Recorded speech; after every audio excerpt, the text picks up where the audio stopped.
નમસ્કાર દર્શક મિત્રો, હું આપની સાથે છું રાખી અંજારિયા. સ્વાગત છે આપનું કચ્છ ઉદય ટીવી ન્યૂઝમાં. તો દર્શક મિત્રો, જોઈએ આજના સમાચારો વિસ્તારથી. ક્ષણભરના આવેશમાં અમૂલ્ય માનવ જિંદગી તસવીરમાં લટકી જાય છે.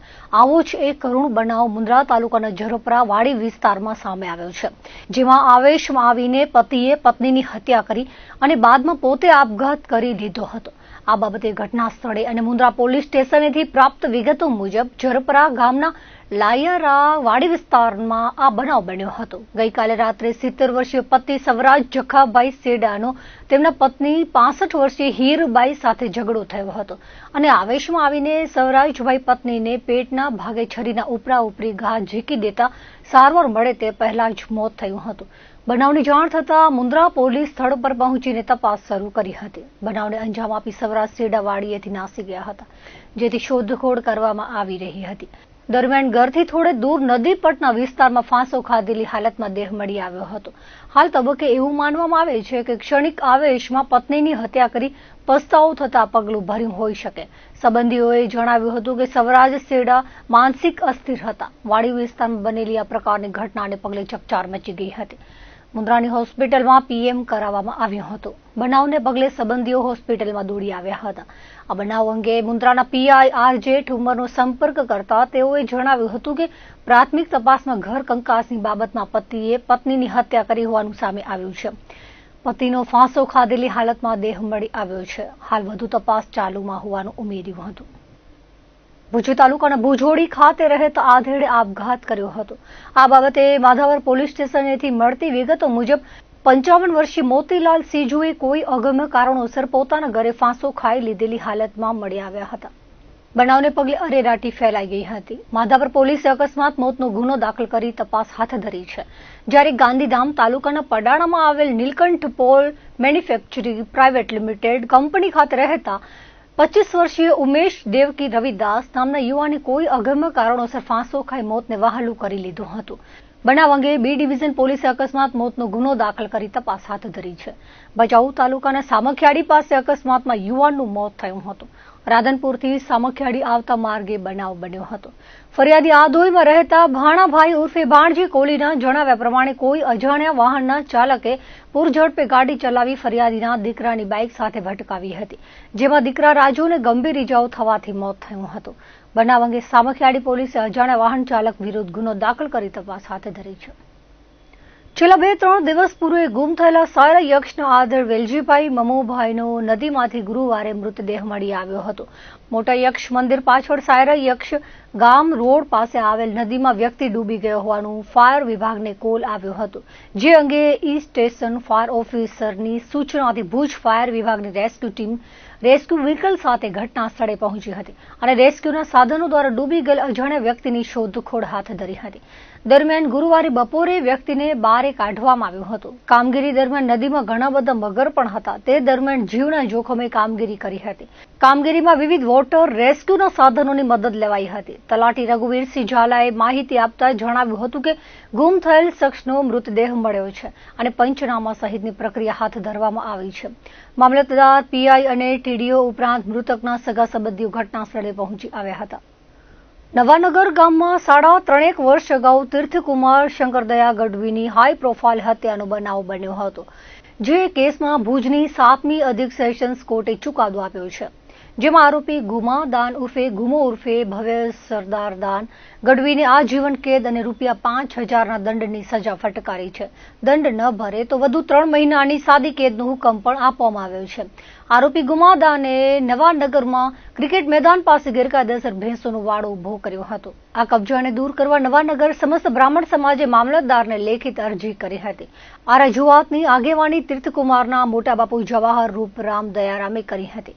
આ બાબતથી ગુમાદાનને રોષ થતો ગયો અને તેણે તીર્થકુમાર સામે વેર રાખ્યો હતો. તક મળે ત્યારે ગુમાદાને છરીનો ઘા મારી તીર્થકુમારની સ્થળ પર જ મોત નિપજાવ્યું હતું. હત્યા પછી નવાનગર ગામ અને સમાજમાં ભારે આક્રોશ ફેલાયો હતો. સમાજના આગેવાનોએ રેલી કાઢી આરોપીને કડકમાં કડક સજા આપી ન્યાય મળે તેની માંગ સાથે આવેદનપત્ર આપ્યું હતું.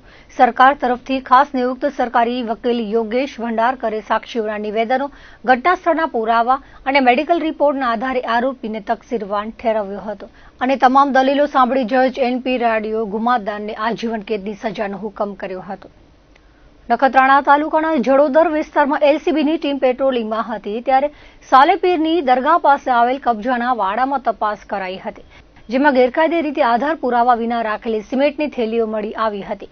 95,000ની કિંમતની 982 થેલી બાબતે પૂછપરછ કરતા રમજાન ઉર્ફે રમજુ જાકબ નોડે કોઈ આધાર પુરાવા આપી શક્યો ન હતો, જેથી શક પડતા મુદ્દામાલ તરીકે આગળની કાર્યવાહી હાથ ધરવામાં આવી હતી।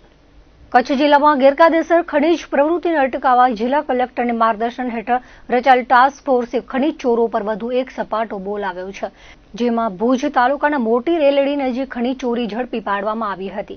ટાસ્ક ફોર્સને ગેરકાયદેસર ખનીજ પ્રવૃત્તિ અંગે અવારનવાર મળતી ફરિયાદને ગંભીરતાથી લઈ ફરિયાદીની પૂર્વ બાતમીના આધારે કાર્યવાહી કરાઈ હતી, જેમાં મોટી રેલડી ગામને લાગુ સરકારી ખરાબામાં તપાસ હાથ ધરવામાં આવી હતી। તપાસ દરમિયાન ટાસ્ક ફોર્સની ટીમે સ્થળ પરથી એક જેસીબી મશીન દ્વારા હાર્ડમોરમ ખનીજનું ખનન કરી ગેરકાયદે વહન કરતા એક ડમ્પરને 20 મેટ્રિક ટન ખનીજ સાથે પકડી પાડ્યું હતું। આ વાહનને સીઝ કરી પદ્ધર પોલીસ સ્ટેશન પર મૂકવામાં આવ્યા છે। અંદાજિત 50 લાખની કિંમતનો મુદ્દામાલ કબજે કરી આગળની નિયમ અનુસારની કાર્યવાહી હાથ ધરવામાં આવી છે। ટાસ્ક ફોર્સની આકસ્મિક તપાસ અને સપાટાથી ખનીજનું ગેરકાયદેસર ખનન અને વહન કરતા તત્વોમાં ભારે ફફડાટ ફેલાઈ ગયો છે। ગત ચોમાસાની સિઝનમાં વાગડ પંથકમાં વરસેલા ભારે વરસાદના કારણે ક્ષતિગ્રસ્ત બનેલી નર્મદા કેનાલના સમારકામમાં નર્મદા નિગમની બેદરકારીને પગલે મોટી દુર્ઘટના સર્જાઈ છે। તાજેતરમાં મોમાયમોરા નજીક નર્મદા કેનાલના 94 નંબરના સાયફનથી માત્ર 300 મીટર આગળ રણ વિસ્તારમાં એક ગાબડું પડ્યું છે। આ ગંભીર લીકેજના કારણે હજારો ક્યુસેક પાણી કચ્છના નાના રણમાં વહી ગયું છે, જેના પરિણામે રણનો મોટો ભાગ સરોવરમાં ફેરવાઈ ગયો છે। વાગડ વિસ્તારમાં રવિ સિઝન શરૂ થતા ખેડૂતોએ મોટા પાયે વાવેતર કરી દીધું છે, પરંતુ કેનાલના લીકેજ અને પાણીનો વેડફાટ થવાના કારણે ખેતરો સુધી પૂરતું પાણી પહોંચી રહ્યું નથી। ખેડૂતોના જણાવ્યા અનુસાર લીકેજને કારણે ભચાઉ પાસે સલીમગઢથી છોડાયેલો 1700 ક્યુસેકનો જથ્થો આગળ જતા ઘટીને માત્ર 500 ક્યુસેક જેટલો થઈ જાય છે, એટલે કે 1200 ક્યુસેક પાણીનો વેડફાટ રણમાં થઈ રહ્યો છે, જે સીધો ખેડૂતોના હિતને નુકસાન પહોંચાડી રહ્યો છે। મોમાયમોરાના ખેડૂત આગેવાનોના જણાવ્યા અનુસાર છેલ્લા કેટલાક દિવસોથી આ ગાબડામાંથી મોટા પ્રમાણમાં પાણી રણમાં જઈ રહ્યું છે। હાલ રવિ સિઝન ચાલી રહી છે ત્યારે હજારો ક્યુસેક પાણી વહી ગયું છે અને આગળ પણ વહેશે તો રણ આગામી દિવસોમાં દરિયા જેવું બની જશે। જો આ જ રીતે પાણીનો વેડફાટ થતો રહેશે તો સબ ડિસ્ટ્રિક્ટ કેનાલોમાં પાણી નહીં પહોંચે તેવી ગંભીર ભીતિ છે। ખેડૂતો અને સ્થાનિક લોકોના આક્ષેપ મુજબ આ ગાબડાનું સમારકામ કરવાના બદલે નર્મદા નિગમના અધિકારીઓ અને કોન્ટ્રાક્ટરો બેદરકાર જણાઈ રહ્યા છે। આ બેદરકારીને કારણે મોમાયમોરાથી આગળના વિસ્તારમાં જોઈએ તેટલો પાણીનો જથ્થો પહોંચી રહ્યો નથી। તંત્ર તાત્કાલિક અસરથી આ લીકેજનું સમારકામ કરે અને ખેડૂતોને પૂરતું પાણી મળી રહે તે માટે ઝડપી કાર્યવાહી કરે તેવી માંગ સ્થાનિક કિસાનો કરી રહ્યા છે। નખત્રાણાના સુરલપીઠ વિસ્તારમાં પીવાના પાણી માટે લોકોને ભર શિયાળામાં વલખા મારવા પડે છે। નગરપાલિકાના અણધડ વહીવટના કારણે લોકોને પીવાના પાણી માટે મુશ્કેલી ઊભી થઈ છે। સુરલપીઠ વિસ્તારના સ્થાનિકોએ પાણી માટે નગરપાલિકાને અનેક વખત રજૂઆતો કરી છે, છતાં સમસ્યાનો કાયમી ઉકેલ આવ્યો નથી। હવે જો પાણીની સમસ્યાનું તાકીદે નિવારણ નહીં આવે તો ઉગ્ર આંદોલન કરાશે તેવી ચીમકી અપાઈ છે। 1000ની ઉપર માનવ વસ્તી ધરાવતા સુરલપીઠમાં 3 મહિનાથી પાણી અનિયમિત આવે છે અને છેલ્લા 10 દિવસથી પાણી વિતરણ બંધ છે। લોકો પીવાના પાણી માટે ટેન્કરના પાણી મંગાવવા મજબૂર થયા છે। એક ટેન્કરના 500 રૂપિયા ખર્ચીને લોકો પાણી મંગાવે છે। આ વિસ્તારમાં પાણીનો એક બોર ધરાશાયી થયો છે। બીજો નવો બોર સુરલપીઠ સુરાબાપાના મંદિર પાસે છે। તે શોભાના ગાંઠિયા સમાન છે। ત્યાં પાણી કનેક્શન અપાયું નથી, જ્યારે વૃંદાવન પાસે નવો બોર બન્યો છે ત્યાં પાણી કનેક્શન નથી અપાયું। પોલીસ ચોકી સુધી પાણીની લાઇન પણ નાખવામાં આવી છે, તે કામ અધૂરું મુકાયું છે। નગરપાલિકા દ્વારા લાખોના ખર્ચે પાણીના ટાંકા બોર બનાવાયા છે, પણ પાણીના અણધડ વહીવટના કારણે અમુક સોસાયટી સુધી પાણી પૂરતું મળતું નથી। સુરલપીઠના તમામ ચોકથી લઈ છેક ઉપલાવાસમાં પાણી મળતું નથી। પાણી પુરવઠા વિભાગ પણ કુંભકર્ણની નિદ્રામાં હોય તેમ લાગી રહ્યું છે।